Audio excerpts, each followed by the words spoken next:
The SEC conference opponent schedule has been released for next season. And while we don't get a Kentucky, Arkansas home and home, John Calipari is headed back to Rupp. Oh, baby.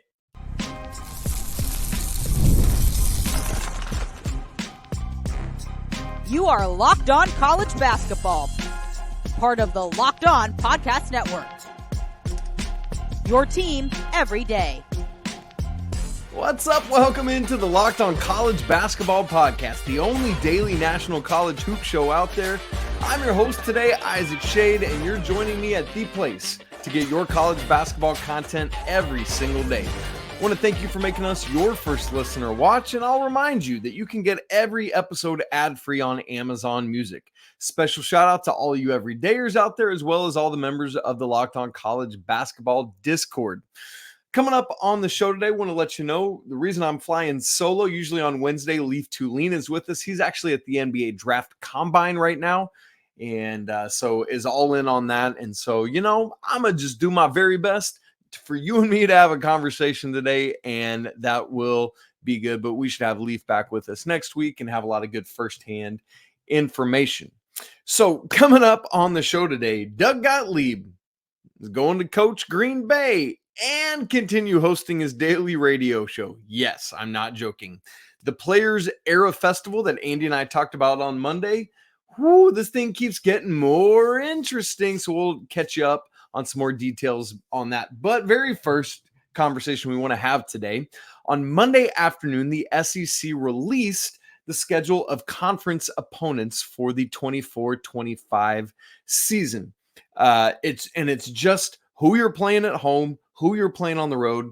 No dates, no times, no TV announced as of yet. Just who we know who we're playing and who we're playing once and who we're playing twice, all that.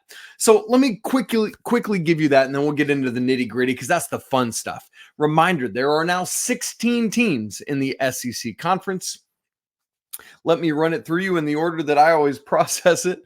The teams with now adding the two new ones: Florida, Georgia, Auburn, Alabama, Ole Miss, Mississippi State, LSU, Arkansas, Texas A&M, Mizzou, Vandy, Tennessee, Kentucky, and South Carolina. Those are your 14 that have been there. And then adding in, let's not forget now, Texas and Oklahoma. So that makes it 16.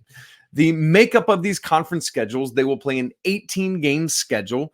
You play the other 15 teams once, but 3 of those schools you will play a home and home against. There are 2 permanent partners like that you play home and home with every year, and then 1 rotating home and home partner that you'll play a second time. So that's how that's going to work out. The release also announced the SEC tournament is at Bridgestone in Nashville. Bridgestone Arena, they're in Nashville, March 12th through 16th. So go ahead and get that on your calendar. So I love these things. These are so fun for me. I get in on it and I'm like, man, what are the fun storylines and who's going where and all that. But the biggest one that obviously any goober that pays attention to college basketball is going to be looking at Arkansas and Kentucky. And that's where I went immediately. Do we get a home and home between these two teams? Did the SEC schedule makers do us all the favor they should do us? So I go scroll through Arkansas. It's alphabetical, so I get to Arkansas first. And unfortunately, we do not get a home and home. And I literally said out loud, boo. I was so disappointed. But if we had to just get one, we got the one that we wanted. This is obviously at Arkansas going to Rupp Arena. Again, we don't know the date. We don't know the time. We don't know what TV channel it's on. Only we do know the day of the week in the channel. This is going to be like a prime Saturday game. It's going to be game day for that week, and that'll be all sorts of interesting stuff. So here's what I'm super curious to see. How is Big Blue Nation going to respond to Coach Cal being back? You think about other recent examples of a coach going back, and it's just not really quite the same thing. For example, Ed Cooley goes to Georgetown. When he went back to Providence this year, it was nasty. But part of that is he just left, just of his own volition. I want to go resuscitate Georgetown. So off we went. You know, other stuff like that. When Chris Beard went from Texas Tech to Texas, ooh, that was not pretty. This is something different because let's be honest, Big Blue Nation, a lot of you wanted Coach Cal out the door. And I think a lot of you own that and want that. But I think then when he comes back, it's a different story. It's like, are you pretty quickly ready to say thanks for what you did for us? I think obviously there will be a mixture of yay and boo and all of that.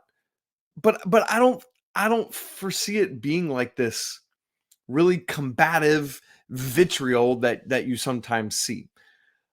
Also, my hope is, or I don't know if it's my hope, but my guess is that Mark Pope is going to encourage Big Blue Nation to welcome Coach Cal back and make that a moment of honoring him well. So really curious to see how all that plays out. And the other question, what spot are both teams going to be in when we get there? Because let's remember, both of these teams are building ground up. Kentucky with Coach Pope, Arkansas with Coach Cal, they're building fresh. How do all the pieces fit? What kind of success will they be having? Are we talking about 2 top 10 teams squaring off when Arkansas comes to Rupp? Are we talking about 2 fringe top 25 teams? Or are we talking about just 2 middling teams, or one in a good spot, one in a bad? Like, all of that's going to be super interesting storylines as part of this. P.S. As you look at Arkansas's schedule, not every schedule is created equal. When you don't have a balanced schedule, you're going to get, some teams playing Tennessee home and home, Kentucky home and home, just have a tougher go of it, while others get a nice reprieve. So, for example, looking at Arkansas's schedule, obviously, because we've been talking about it, they only play Kentucky once, but they also only play Alabama once. They also only play Auburn once. They also only play Tennessee once. Now, in this transfer portal era, we don't know what all the teams are going to look like and be like and act like and play like, right? Until we get going in November and December and see how these teams play out. But I'm pretty sure those are going to be some really good basketball teams next year.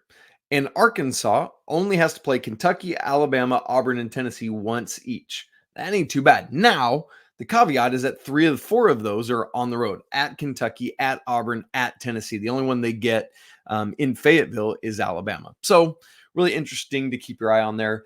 Another one that I wish was going to happen this season, it's not, so obviously we'll get it next season, is keep in mind, Chris Beard, head coach at Ole Miss. Texas is in the SEC now. So that was the second place I looked. Does Ole Miss have to go to Texas? But they don't. This season, Texas is coming to Ole Miss. But again, that means definitely next year we'll get Ole Miss at Texas. I'm really interested to see what that reception will be as well, because he was fired. So that'll be interesting. What I want to give you are my top 5 home and home matchups that I'm excited to watch out for. So obviously not every matchup is home and home, but there's a lot that are going to be fun. These are in no particular order, but I'll give them to you. So home and homes, this is teams that are playing each other twice this season in the SEC. The top 5 for me, Texas and Arkansas. I just think that'll be fun. Coach Cal and what he's building, Coach Terry, he's going to have some guys. Be really interesting. There's others that they're still in contention for in the transfer portal, so we'll see with that. But Texas and Arkansas, home and home, really interested in that. Kentucky and Alabama, bring me that noise. I love that we get this home and home. That should be a lot of fun. Alabama looking like, depending on Mark Sears coming back or not, that's going to be a really good basketball team.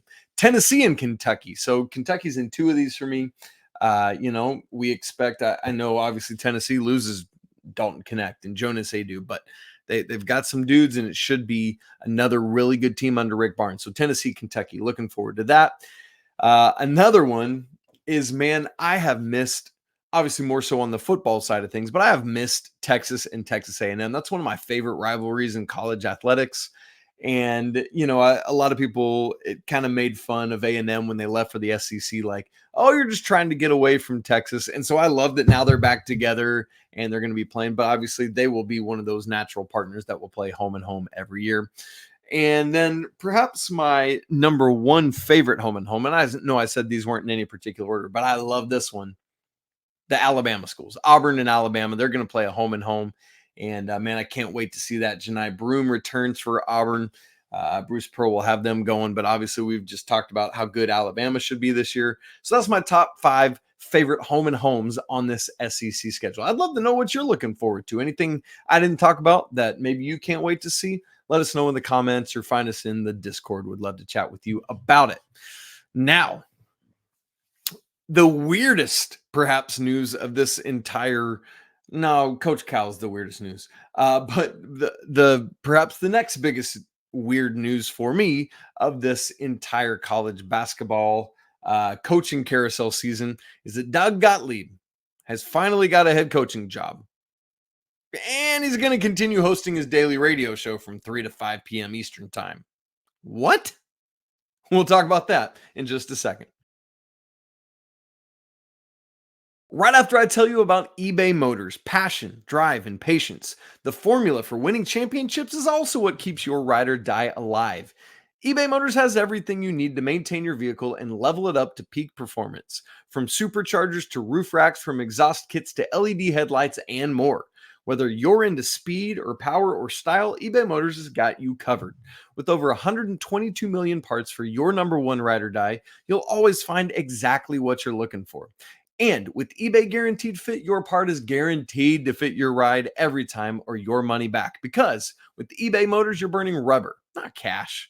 With all the parts you need at the prices you want, it's easy to make your car the MVP and bring home huge wins. So keep your ride or die alive right now at ebaymotors.com. Eligible items only, exclusions apply, eBay Guaranteed Fit only available to U.S. customers. Doug Gottlieb has been public about wanting to be a head coach, particularly at his alma mater, Oklahoma State. Also, obviously played at Notre Dame. And, but, I think most people, when they think of him, think of the Oklahoma State Doug Gottlieb, and has been public about wanting to coach there. And now he's got the opportunity, but not at Oklahoma State. But he does have it at Green Bay 1 year after previously interviewing for the job. And the connection is pretty neat. His dad coached in Milwaukee from 1975 to 80. And so, kind of from there, and that's cool. But, oh, by the way, Doug Gottlieb, who, is known as a true point guard and all those kind of things, is going to continue hosting his daily Fox Sports show, the Doug Gottlieb Show, which goes from 3 to 5 p.m. Eastern time. I'm not joking. Now, by all accounts, Doug Gottlieb is a great basketball mind. It's like that whole conversation that a lot of people have right now with JJ Redick interviewing for NBA head coaching jobs. Just saying like, hey, look, yes, it does a great job with podcasts and all those kind of things, but this dude is a legit basketball mind that can break things down well. Doug Gottlieb, same thing. He great analyst, love his insights into basketball. But he doesn't have coaching experience, much or any like head coach D1 experience. He just doesn't have that. And when you think about the radio personality side of him, he's never been one to shy away from being outspoken. Now, I appreciate his forthrightness. I appreciate his transparency. I kind of enjoy that myself. Like, I like letting you into my life and things that are going on as we talk here on our show. He's willing to say what's on his mind. And I think can be a good thing for people. But sometimes it gets him into trouble. And I've got to wonder, for this university, is it worth that potential headache of what Doug might say? Or how are you going to do that in this? So here's the coaching carousel moves that got us here. Wyoming head coach Jeff Linder goes to Texas Tech to be an assistant under Grant McCasland. Sundance Wicks, the one that didn't get the Green Bay job last year, goes from Green Bay to Wyoming, and then now Doug Gottlieb gets Green Bay. So there's a lot of stuff here. He's going to have to work at retaining players. Keep in mind, anytime there's a coaching change, even though the transfer portal is closed, when there's a change, players are granted a 30-day transfer portal window to be able to enter the transfer portal. So Gottlieb, I believe at this time there are 9 scholarship players locked up, but they're going to all have the opportunity to enter the portal if they want to. So Gottlieb has to get on this quick and going and hurried. Okay, so big picture on this thing. I got to be honest. I don't see how this works. I just don't. I hope it does work. I hope it can work. I love the publicity for Green Bay. I love the publicity for Fox Sports. But it could be train wreck publicity. I hope it's not, but it could be. And I'll say this, as someone who hosts a 5 days a week show on my own with Locked On Tar Heels, someone who co-hosts a 5 days a week show in this show, is also a professor, and oh, by the way, wants to work really hard to love my wife and 2 children as best I possibly can. With all that in mind, ain't much spare time in my life. I'll just say it that way. And we all know how all-encompassing being a head coach is right now in college basketball because of just everything that is non-stopping and always going. And I don't know what all kind of prep Doug has to put in for his show. I'm sure he's got some great producers that help him out and do a lot with that. But keep in mind, it ain't just those 2 hours. There's prep work, there's debrief, there's all sorts of stuff. I'm really curious what all goes into that time.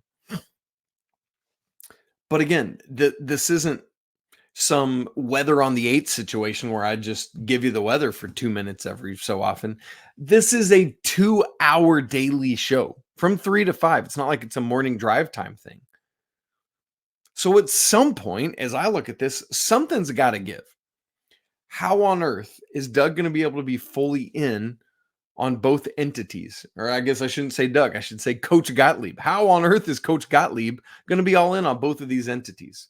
For example, let's say it's a Tuesday night in late January and Green Bay has a game at 7. And Doug has his radio show from 3 to 5. Does that eat into shoot around? Do you have to record your show earlier and just play it recorded later? Do you have somebody fill in? Do you have your assistants handle shoot around and you come along later? I'm sure they've already talked about a lot of those eventualities. If not, they're foolish for not. But it's like these kind of things. These are going to come up on the regular. So when push comes to shove, who wins? Who loses? Who gets the short end of that stick? Because I just don't see a world in which you can be 100% in on both of these things. It's interesting. So, and you think about specifics. Can Doug get in trouble? Can Coach Gottlieb, I'll say it this way, get in trouble at school for something that Doug said on the radio show? I mean, that's just interesting. Well, but let me say this. I love his self-awareness about this whole thing. Like, he recognizes how difficult it's going to be. And so on Tuesday, he held, Wednesday, there's going to be an introductory press conference. Today, Wednesday, there's at Green Bay. So on Tuesday on his show, he held a mock introductory press conference where he answered all the devil's advocate questions. So like right out of the gate, one of the guys just says, you just mentioned, Doug, that you're doing this radio show and going to be coaching full time. It's not a question of can it be done. It's why is it being done? Like that. So Doug, I mean, they're just peppering him with these kind of questions and he's got to answer them. And he's like, with that one, I'm not going to go through them all, but with that one specifically, he just says, well, part of it is I'm going to take less money at Green Bay so that I can hire really good assistants because I've got more money because I'm not taking as much because I get it from the radio show. He's hoping this can raise the profile of both entities, Green Bay and the Doug Gottlieb show. So, I mean, I hear that. And he's got answers. He's thought through it. It just isn't going to work. So something I see as a potential positive. This is certainly going to bring eyeballs and ears and awareness to college basketball. So, the publicity of it can be a good thing. Now, here's why those people would be coming. I think for some, it's going to be because they think it's going to be a train wreck and they want to watch it burn. That's just part of our society these days. For others, they want to see the Doug Gottlieb spectacle. Doug is a big personality, a big character, and I think it'll be interesting to watch him try to navigate that. And so there are going to be some people that come for the spectacle, kind of similar. We talked about Coach Cal earlier, right? Like he's a big personality. Doug's kind of like that. I'm for one super curious to see what his decorum is on the sideline. How does he coach? Is he in refs' ears? Is he big and demonstrative? I would think from a X's and O's standpoint, it'll be great, right? So I think there's some that want to see the spectacle, and for still others, they just want to see if we can pull this thing off. So for one reason or another, though, this is going to draw awareness and attention to college basketball, and at least for that, I think that's a win. Now, on Monday's show, Andy Patton and I unpacked the Players Era Festival, this NIL-driven multi-team event. And I got to tell you, more information keeps coming out, and this thing is more and more interesting, and all the more so, I am fully committed to believing that this is going to change the landscape of what MTEs look like going forward. So I want to share all that with you coming up in just a second. Right after I tell you about Game Time, I'm stoked for the NBA playoffs going on right now. I live like 3 hours from Oklahoma City. I need to get to a game. Wouldn't it be cool to get there just on a whim? Drive over, go to a game, would be great. Well, good news. If I want to do that or you want to do that to any of these games, Game Time is now an authorized ticket marketplace of the NBA, which makes getting playoff tickets even faster and easier. Prices on the Game Time app, they actually go down the closer you get to tip-off. With killer last-minute deals, all-in prices, views from your seat, and their lowest price guarantee. With all of that, Game Time takes the guesswork out of buying NBA tickets. I often worry about third-party tickets being bogus, like I'm going to get to the gate and they're going to say, no, nice try, get out of here. But with Game Time ticket coverage, your purchase is covered by the most flexible customer service policy in the entire ticketing industry. I got to be honest, I love that peace of mind. So take the guesswork out of buying tickets with Game Time. Download the app, create an account, and use code LOCKEDONCollege for $20 off your first purchase. Again, create an account and redeem code LOCKEDONCollege for $20 off. Terms apply. Download the Game Time app today. Last minute tickets, lowest prices, guaranteed. I want to talk more, share more things that we have learned about the Players Era Festival, an NIL-driven multi-team event that will take place on Thanksgiving week this year, 2024, on Tuesday, Wednesday, and Friday of Thanksgiving week. They will take Thursday off. If you didn't hear our conversation about that, go back to Monday's show and check it out, where Andy Patton and I unpack kind of all the details and give some takes and thoughts on it. But I have some more updates for you now because, man, I just think this thing is super interesting. And I would imagine that you all do too. If for no other reason, then I really, truly believe, like I said Monday, I think this idea, this concept is going to completely alter the landscape of these Thanksgiving week MTEs. Legitimately, I think it is. And so the extra news is interesting. You'll recall that we discussed there were 7 teams in place for this event, and now Creighton is the 8th. And the Creighton side of this thing is super, super interesting to me. And all this reporting came from Matt Norlander and Mr. Dodd from CBS Sports. So at the time that Andy and I recorded on Sunday night for Monday's show, at that point, we were under the impression that Creighton had been bought out of the battle for Atlantis in order that they could be part of this event, this Players Era Festival. Not true. Turns out, Creighton, and this is from the article, quote, one source told CBS that Creighton pursued the opportunity after the initial publishing of this story on May 7th when one spot remained unclaimed, end quote. So here's what happened. May 7th, CBS publishes this article about the Players Era Festival, introducing the idea of it. At that point, there were 7 teams locked in and 1 remained open. So according to this source, Creighton saw that opening, knew that they were obviously in battle for Atlantis, and went to a Players Era and said, we want to get in this thing. And so Creighton is not getting bought out of Battle for Atlantis. They are going to have to buy themselves out of Battle for Atlantis. That's how much Greg McDermott and his team believe in this event and want to do it.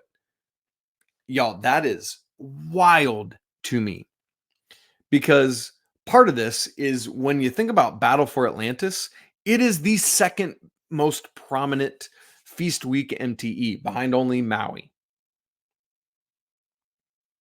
I mean, this is, again, that a high level top, right, at least right now, top 10, 15 program, again, right now, operating in the country, is getting out of the second most prestigious MTE to join this one, this NIL-backed event.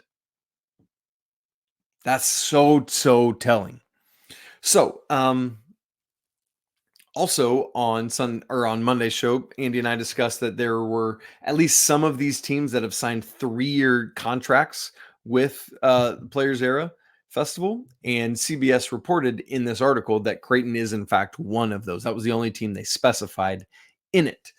The other interesting part of the news here is that a lot of these MTEs are 8-team events. You're guaranteed 3 games, and you just either win and you keep going towards the championship, or you lose and you play the other losers, and so on and so forth. Well, there is talk that this might actually be divided into 2 separate 4-team MTEs. If that's the case, we would get one that is Alabama, Houston, Notre Dame, and Rutgers, and the other would be Creighton, Oregon, San Diego State, and Texas A&M. Which is interesting to me, because I think Alabama and Houston are they will be the 2 best teams in this field, and so they'd be in the same MTE in this scenario. In terms of what format you would do in that, they haven't come out and said. My guess would be that because you're playing 3 games, you probably just round robin your 4-team MTE, and then best record in that MTE wins it. Because I don't think they'll play a 4th game like the 2 best records play each other for a champion. So that would be my guess. We'll obviously wait and see what happens. But here's another critical and big part of this conversation. You might or might not be aware of this, but a program, a team, a school, a university can only play in an MTE, a specific MTE, I should say, once every 4 years. So I'm not saying you can only do an MTE once every 4 years. It's only like specifically, let's say Purdue won Maui last year. Purdue now can't play Maui for the next 3 years. So they won the 23 event. They can't play 24, 25, 26. They could be in the Maui field again in 2027. But yet you heard Andy and I say Monday, and you're hearing me say again, some of these teams, namely Creighton, are signing 3-year contracts. How do you get around the NCAA rules on that? Well, per that CBS report, the Players Era Festival is actually going to work to create, as they add teams, separate MTEs within the larger event at different venues in Las Vegas, creating, at a technical standpoint, separate MTEs, allowing Creighton to not only play in the 24 event, but also 25 and 26. Interesting. I'm curious just the semantics of that and how that plays out. Will the NCAA try to have any pushback? Really, really interested in all that. And then from a TV standpoint, according to the article, the broadcast rights are not yet formally secured, and the sources suggest that this will not be on linear television, that the games will be on streaming service. So you think about these MTEs, and usually it's like ESPN wants to gobble them up, or Fox wants to gobble them up, or CBS, or something of that nature. But this is going, the expectation, I guess I should say, is that these games will be on a streaming service. So that not only would the NIL side of this be revolutionary, but I think that the streaming service side of it as well is interesting. So all of that to say, again, I feel very firmly that this is a game-changing moment for college basketball. So keep your eyes on it. We're going to watch it both now in the short term and keep forecasting and watching what this means for the long term. So lots of interesting, potentially ground shifting stuff going on in college basketball right now. So great show, fun show, interesting show. Doug Gottlieb, all the SEC stuff, y'all, is wild right now, but I love it, man. So much fun content to share with you. I will be back with you tomorrow on Thursday's show. In the meantime, if you haven't subscribed to us on audio and video, please do that. We'd love to have you. If you're not part of the Locked On College Basketball Discord community, the link is in the show notes. It's free to join. Come on. We'd love to have you. It's always apologies to the lawyer family. Go Wildcats. And until tomorrow, peace.